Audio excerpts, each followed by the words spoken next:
आंकड़े की माला। महाराज, आंकड़े के पत्ते की जो माला होती है, ये माला कार्य की सिद्धि के लिए होती है। इसमें एक एक आंकड़े के पत्ते पर सीताराम लिखा जाता है।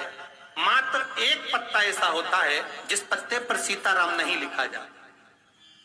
108 पत्ते में से एक पत्ता, बस उस पत्ते को हथेली में रखकर उल्टा हाथ आपको रखना है और अपनी कामना कर कर उस पत्ते को बांध देना। जरूरी नहीं है कि 25 के बाद बांधो, 50 के बाद बांधो या 100 के बाद बांधो, आपकी मर्जी पड़े। उस खाली पत्ते को कहीं पर भी बांध दीजिए और उस माला को अपनी कामना कर कर श्री हनुमान जी महाराज को समर्पित कर दीजिए। माला जब हनुमान जी को चढ़ जाए तब एक घी का और एक तेल का दिया हनुमान जी के सम्मुख में लंबी बाती का लगा देना है। महाराज, एक घी का एक तेल, और अपनी कामना कर कर आप आ जाइए। आपकी वो कामना 2.5 महीना या 3 महीना, इससे ज्यादा नहीं जाएगा, वो कामना बाबा पूरी करेगा। क्योंकि शिव और हनुमान ये सब एक ही स्वरूप है। अगर व्यक्ति के जीवन में बहुत भार, तो निवेदन है पीपल के पत्ते की माला बनवाओ, 108 पत्ते की, और हनुमान चालीसा का हर पत्ते पर स्मरण करिए। महाराज, आप हनुमान चालीसा पढ़ते जाओ, माला में गांठ लगाते जाइए, और वो माला जो व्यक्ति कैंसर से पीड़ित है, हाथ का स्पर्श कराइए और शंकर को चढ़ाइए। केवल अष्टमी तिथि के दिन ये माला समर्पित होना चाहिए, शुक्ल पक्ष की अष्टमी के दिन। आप 2 या 3 अष्टमी को कर कर देखिए, अपने आप दवाई लगना प्रारंभ होगी। कैंसर जैसा रोग भी धीरे धीरे समाप्ति पर आए। महाराज, पर करना शुक्ल पक्ष की अष्टमी को। महाराज, कोई बच्चा एग्जाम में बैठ रहा है, सीए की पढ़ाई कर रहा है, कोई बहुत बड़े एग्जाम में बैठा, पास हो ही नहीं रहा, बहुत हार गया, बेलपत्र की माला चढ़ाई। पर बेलपत्र की जो माला है वो केवल प्रदोष पर चढ़ती है। श्री हनुमान जी महाराज, आप बेलपत्र की माला चढ़ाओ, 108 बेलपत्र। आप श्री शिवाय नमस्तुभ्यम मंत्र का जाप कर कर, गांठ लगाकर भगवान श्री हनुमान जी महाराज के सामने पहुंचकर माला को सीधी रखकर, जो व्यक्ति एग्जाम में बैठ रहा है, नौकरी के लिए, अन्य पढ़ाई के लिए, अगर कंपटीशन एग्जाम में भी बैठ रहा है, तो माला को हनुमान जी महाराज, और हनुमान जी कौन से होना चाहिए? पूर्वमुखी। हनुमान दक्षिण मुखी नहीं चाहिए, पूर्व में जिन हनुमान जी का मुख हो वो माला ऐसी समर्पित कर कर, हनुमान चालीसा का पाठ कर कर, 3 बार स्मरण कर कर माला श्री हनुमान जी को पहना दीजिए। ऐसा कोई एग्जाम नहीं जिसमें से आप निकल ना पाए, पर करना आपको पड़ेगा। प्रदोष का दिन होना चाहिए, प्रदोष के भगवान, और प्रयास जहां तक हो सके प्रदोष काल में अगर चढ़ाएंगे तो ज्यादा फलदायी रहेगा प्रदोष। और कई लोग तो ऐसे हैं, उनको आज तक हनुमान चालीसा पढ़ना नहीं है, आज तक कोई चालीसा, चाहे गायत्री चालीसा हो, लक्ष्मी चालीसा हो, शिव चालीसा हो, पढ़ना ही नहीं आती, बस बैठ गए भगवान के सामने और पढ़ लिया आसन लगा के। नहीं नहीं नहीं, चालीसा पढ़ने का भी एक नियम है।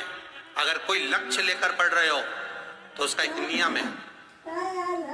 पूरी जिंदगी पढ़ते रहोगे तो भगवान की प्राप्ति नहीं है, पर लक्ष्य लेकर अगर पढ़ा है, आसन से जिस भगवान की चालीसा पढ़ रहे हो उसकी मूर्ति या उसका फोटो आपके सामने होना चाहिए। एक घी का दिया, अगर हनुमान चालीसा पढ़ रहे हो तो या तो घी का दिया जलाओ, वो भी गाय के घी का हो, भैंस के घी का मत जलाना। हनुमान जी कभी प्रकट नहीं होंगे भैंस के घी से। घी का दिया लगाइए अगर चालीसा का पाठ कर रहे हो हनुमान जी का। और बहुत ज्यादा संकट है, बहुत ज्यादा परेशानी है, तो हनुमान चालीसा का पाठ करो तो तिल्ली के तेल का दिया लगाओ, काली तिल के तेल का दिया, तिल का तेल का दिया हनुमान जी के सामने आसन बिछाकर। बहुत तकलीफ है तो 3 पाठ प्रतिदिन करो, और एक आसन से जितने समय, 9 बजे अगर आप बैठते हो पाठ करने तो 9 बजे ही बैठना है। 11 दिन तक प्रतिदिन 3 पाठ रोज करो। एक पानी का लोटा, कलश, तांबे का जल, अर्थात तांबे का लोटा हो, स्टील का लोटा हो, तुम्हारे पास जो कलश हो, उसमें जल भरकर, एक सिक्का उसमें पटक कर, एक लौंग पटक कर, प्लेट से ढक कर रख दो, और प्रतिदिन बस टाइम पर बैठकर पाठ करो। 11 दिन पूर्ण होंगे, जिस कामना से आपने पाठ करा है, बस वो सिक्का, वो लौंग कलश में से निकाल लो, जल का आचमन करो, और जिस काम के लिए करा है वो जल उस प्रयोग में ले लो, उस प्रयोग। किसी से बात करने जाना है तो वो जल पी कर जाए, कोई से हाथ मिलाना है तो वो सिक्का वो लौंग अपने हाथ में रखे, अपने साथ रखे।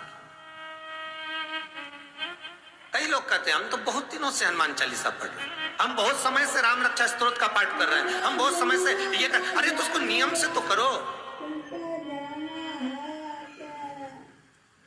हनुमान चालीसा का प्राकट्य केवल एक दिल से की गई स्तुति। हनुमान जी महाराज की स्तुति, राम जी महाराज की स्तुति तुलसीदास जी ने केवल दिल से करी, केवल मन से।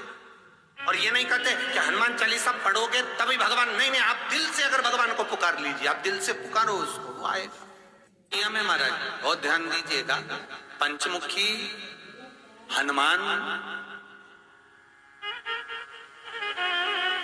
का एक स्मरण, पंचमुखी हनुमान का एक भाव। तकलीफमय जीवन चल रहा है तो पंचमुखी हनुमान का एक शिव महापुराण का और स्कंद पुराण का एक बड़ा सुंदर मंत्र है। उस मंत्र को आप सब एक बार हमारे साथ में बोलें। ओम नमो हनुमते रुद्र अवताराय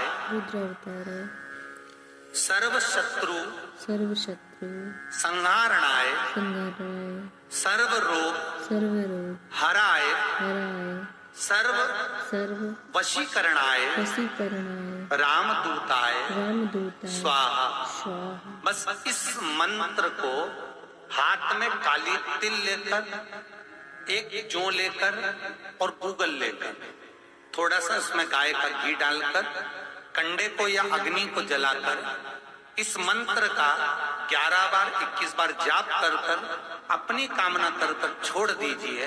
कैसा भी रोग हो, बीमारी हो, कष्ट हो, दुख हो, तकलीफ हो, 21 दिन के अंदर वो आनंद आना प्रारंभ कर देता है महाराज। इस मंत्र, स्कंद पुराण का, शिव महापुराण का ये मंत्र मूल पंचमुखी हनुमान सुख देते। और एक और चीज याद रखिए महाराज, यदि कोई काम के लिए जा रहे हो, कोई व्यापार के लिए जा रहे हो या नौकरी करने के लिए जा रहे हो और लगी नहीं रही, बहुत तकलीफ पा रहे हो, सर्विस ही नहीं लग रही, बहुत कष्टमय हो गया, तो निवेदन करूंगा 5 पीपल के पत्ते पर बेसन के 5 लड्डू घर में बने हुए, गाय के घी के 5 लड्डू रख लो। उस लड्डू के बीचों बीच एक आटे का दिया और उसमें तिल्ली का तेल डालकर इसी मंत्र का प्रयोग कर कर पंचमुखी हनुमान का किसी भी हनुमान के मंदिर में जाकर, दक्षिण मुखी हनुमान के मंदिर में जाकर उसको रख कर आ जाइए। इसके बाद आप उस काम के लिए जाइए, आपका काम सफल हो जाएगा। आपको किसी को नहीं कहना पड़ेगा कि हाथ जोड़ना नहीं पड़ेगा, किसी के पांव नहीं पड़ना पड़ेंगे, तुरंत काम। बस इस मंत्र का स्मरण कर कर पंचमुखी हनुमान का भूतेश्वर जो मंत्र है वो सुख देने वाला, आनंद देने वाला, सहज नहीं महाराज, सुख की खान, आनंद में महाराज। आप कोई बहुत बड़ा काम करने जा रहे हो, बहुत बड़ा यज्ञ अनुष्ठान, विवाह, शादी आदि आदि फंक्शन करने जा रहे हो, 4 दिन 8 दिन के लिए आप घर से बाहर जा रहे हो और आपको लगता है कि घर में ताला कैसे लगाएं, तो निवेदन है एक तांबे के कलश में जल भर लीजिए और जल भरकर उसमें थोड़ी सी काली तिल डाल दीजिए, भूतेश्वर शिव का नाम लेकर।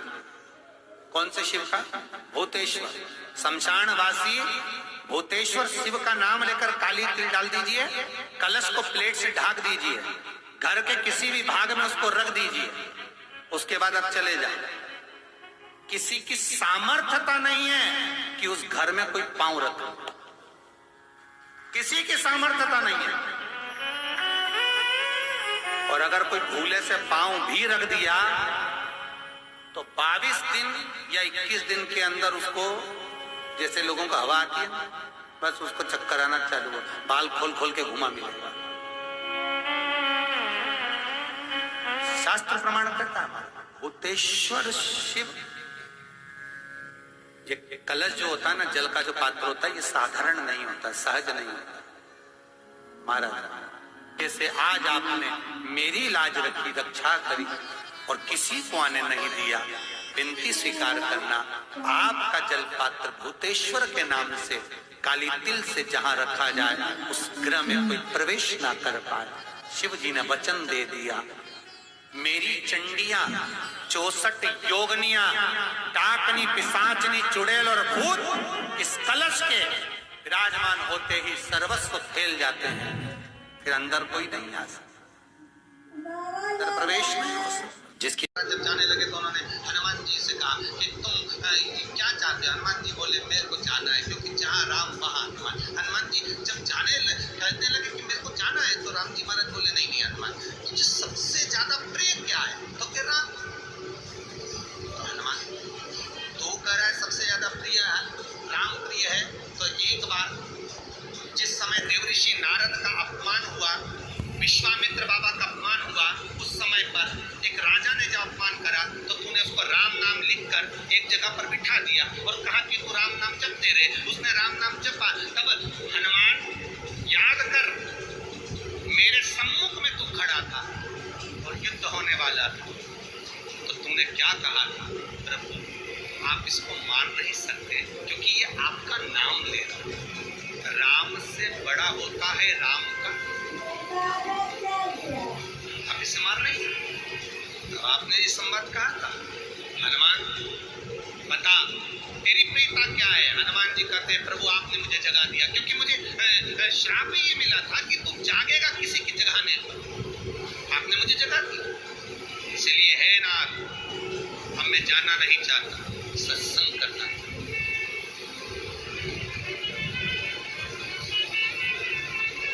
श्री राम जी का चरित्र, अब मैं सत्संग करूंगा, भजन करूंगा, नाम जाप करूंगा।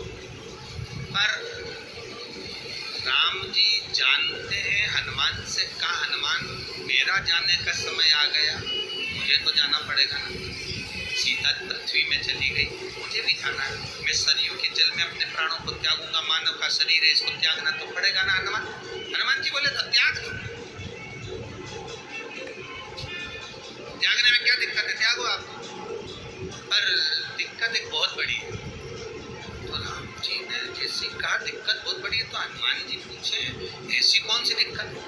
हनुमान जी के शब्द सुने तो राम जी बोले, जब जिस समय पर तुम सूर्य को निगल गए थे, इंद्र को क्रोध आया था और इंद्र ने तुम पर वज्र का जब प्रहार करा था, जब वज्र का प्रहार इंद्र ने करा, तब तुम्हारा नाम हनुमान हुआ। तब सारे देवी देवताओं ने तुम्हें वर प्रदान करा। उस जगह पर यमराज भी खड़ा था, तो यमराज ने तुम्हें वर दिया था कि जहां हनुमान होगा वहां यमराज नहीं हो। अब दिक्कत ये है कि मुझे प्राण त्यागना है और तू मुझे 1 मिनट के लिए नहीं छोड़े, तो यमराज आएगा कैसे? दिक्कत वहां अड़ी पर।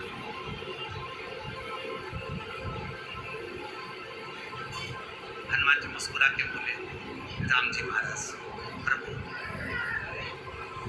मैं आपके बिना रह नहीं सकता। तो राम जी बोले मैं भी जानता हूँ कि तू मेरे बिना नहीं रह सकता, पर एक काम तो कर सकता है ना। क्या? मैं अगर कोई काम बताऊंगा तो तू करेगा कि नहीं करेगा? हनुमान जी बोले आपका काम और मैं ना करूं,